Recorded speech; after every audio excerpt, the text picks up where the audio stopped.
સમગ્ર ગુજરાતમાં હાલ એસઆઈઆરની કામગીરી ચાલી રહી છે, જેને ગુજરાતીમાં વાત કરીએ તો મતદાર યાદી સઘન સુધારણા કાર્યક્રમ. આ કામગીરી કરી રહ્યા છે બીએલઓ, બૂથ લેવલ ઓફિસર, જે ઘરે ઘરે જઈને ફોર્મ ભરાવડાવી રહ્યા છે. આ ફોર્મ ડિજિટલી સબમિટ થયા છે કે કેમ, તે જો તમારે જાણવું હોય તો તમારે શું કરવું જોઈએ તે વિશે આજે આપણે અહીંયા વાત કરીએ. હાલ બીએલઓ દ્વારા કામગીરી કરવામાં આવી રહી છે એસઆઈઆરની, અને જેમાં એન્યુમરેશન ફોર્મ આપ ભરી રહ્યા છો. એન્યુમરેશન ફોર્મ આપ ભરી રહ્યા છો અથવા તો બીએલઓ ભરી રહ્યા છે, પરંતુ તેનું સબમિટ થવું ખૂબ જ જરૂરી છે. જો આ ફોર્મ સબમિટ થશે તો તમારું નામ એસઆઈઆરની યાદીમાં જોવા મળશે. પરંતુ આ એન્યુમરેશન ફોર્મ સબમિટ થયું છે કે કેમ તેને કઈ રીતે ચકાસી શકાય તેની માહિતી લોકોને નથી, અને એ માહિતી જ આપ સુધી અમે પહોંચાડવાનો એક પ્રયાસ કરી રહ્યા છો. આ એન્યુમરેશન ફોર્મ જો તમારું સબમિટ થયું છે કે કેમ તે તમારે ચકાસવું હોય તો સૌથી પહેલાં તમારે એક વેબસાઇટ પર જવું પડશે, અને વેબસાઇટ એટલે કે voters.eci.gov.in. આ વેબસાઇટ પર તમે જશો એટલે સાઇન ઇન કરવું પડશે. સાઇન ઇન માટે તમને સ્ક્રીન પર દેખાશે કે મોબાઈલ નંબર નાખવાનો છે અને કેપ્ચા કોડ નાખવાનો છે.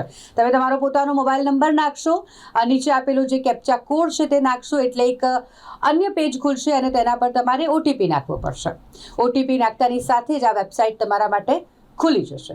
આ વેબસાઇટ ખુલતાની સાથે તમને ઘણી બધી કોલમો દેખાશે, ઘણા બધા સેક્શન્સ દેખાશે, જેમાં જમણી બાજુ ફિલ એન્યુમરેશન ફોર્મ દેખાશે. તેના પર ક્લિક કરી અને તમે આગળની જે પ્રક્રિયા છે તે શરૂ કરી શકો છો. આખી જ આ પ્રક્રિયા જાણવા માટે, આ પ્રક્રિયા શરૂ કરવા માટે તમને તમારું મતદાન ક્ષેત્ર ખબર હોવું ખૂબ જ જરૂરી છે. આ પછી તમે આગળ વધશો એટલે તમારી પાસે એપિક નંબર માંગવામાં આવશે, અને આ એપિક નંબર તમને મળી જશે તમારા વોટર આઈડી પર. વોટર આઈડી પર એપિક નંબર દર્શાવેલો હોય છે. આ એપિક નંબર તમે જેવો જ એડ કરો છો તેમ તમને દેખાડવામાં આવશે કે તમારું ફોર્મ બીએલઓ દ્વારા ડિજિટલી સબમિટ કરવામાં આવ્યું છે કે કેમ.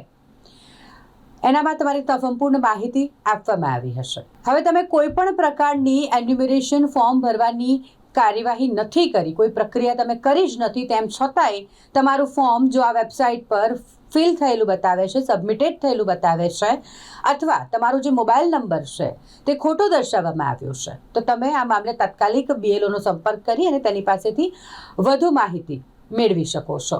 હાલ ગુજરાતમાં ચાલી રહેલી જે કામગીરી છે એસઆઈઆરની, તે લગભગ 70% પૂર્ણ થઈ ગઈ છે, જેમાં 10 લાખ મતદાતા જે મૃત હોય અને અન્ય 10 લાખ જેટલા મતદાતા કે જેમણે અન્ય જગ્યાએ સ્થળાંતર કરી દીધું હોય તેમના નામ યાદીમાંથી બહાર કરવામાં આવ્યા છે.